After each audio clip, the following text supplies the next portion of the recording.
Kakaiba ang mga kabastusan nung kakapiranggot na mga Pilipinong mga didilis, ano?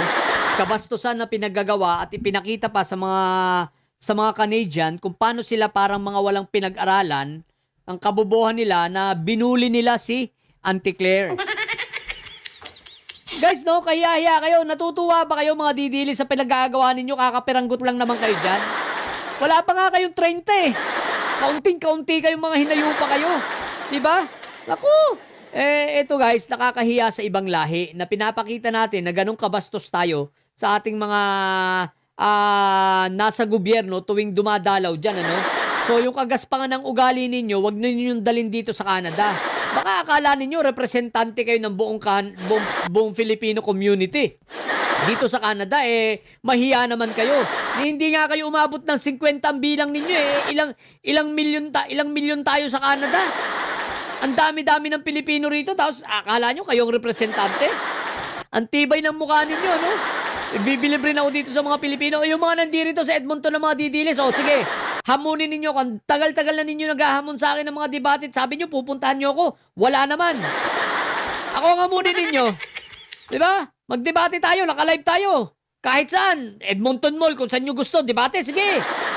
Diba? Hamunin ninyo ako, live. O, ilalive natin yung debate natin, one-on-one, magkita tayo. Kung sino mga nandito sa Edmonton area. O, mag-ano kayo, mag-content kayo, sabihin nyo, haharapin ko kayo. Kahit sino, hindi yung puro kayo yabang eh. Puro kayo banta. Pati si Auntie Claire, isipin nyo, binastos nyo, binalahura nyo. Tama ba yan? Ugali ba ng mga Pilipino yan? Sabagay, hindi naman kayo Pilipino, didilis kayo. Iba yung ugali ninyo, di ba? Katulad ni Sayad.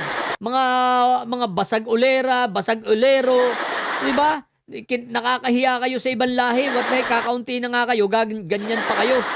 O, parang dito lang, yung mga nagbabanta na ilang piraso, ang tapang-tapang, puro banta lang naman, hindi naman kayang gawin. O, kung gusto ninyo, gawin natin. O, alam nyo naman, dito, hindi naman tayo pwede magsuntukan. Di ba? O, gito na lang, magdebate tayo harapan. Ilalive natin, haharapin ko kayo kahit sino pa kayo. Di ba? Kasi para matigil yung kayabangan ninyo isipin nyo, nagigigil ako sa inyo sa kabastusan ninyo di ba? Imbis na kahit pa kayo sana ay galit, no? Kayo sana, kahit sana kayo ay hindi sang-ayon, pero matuto kayong gumalang at rumispeto. Bakit? Wala tayo sa sarili nating bansa, nasa ibang lugar kayo. Kahit pa sabihin nyo yung iba sa inyo ay citizen na rito sa Canada, huwag kayong bobo. Pilipino pa rin kayo, mga hinayupa kayo. So, ibig sabihin, dapat bigyan nyo naman ng respeto paggalang man lang. Hindi yung hayagang sa kalsada, kabastusan ninyo. Di ba, pinapanood kayo ng ibang mga lahi.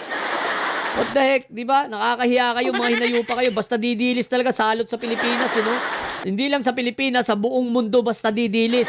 Bobo. Basta didilis, salot talaga. Ilang piraso lang naman, kala mo napakarami. Kaya ilang piraso, Diyos ko, puro di. Mga hinayupak na ito, no? Hindi na nahiya ang putik na yan. Anyway, akala nyo naman, maapektuhan naman si Auntie Claire ng kagaganyan nyo, malabo. Alalahanin nyo, strong yun si Auntie Claire. Iba ang personality nun, compare sa inyo. May nayupa kayo. So, yun lang. What the heck? Sa mga bobong didilis dyan at may sayad na nyo, ang tatay nyo ay preso, ang BP nyo ay bobo.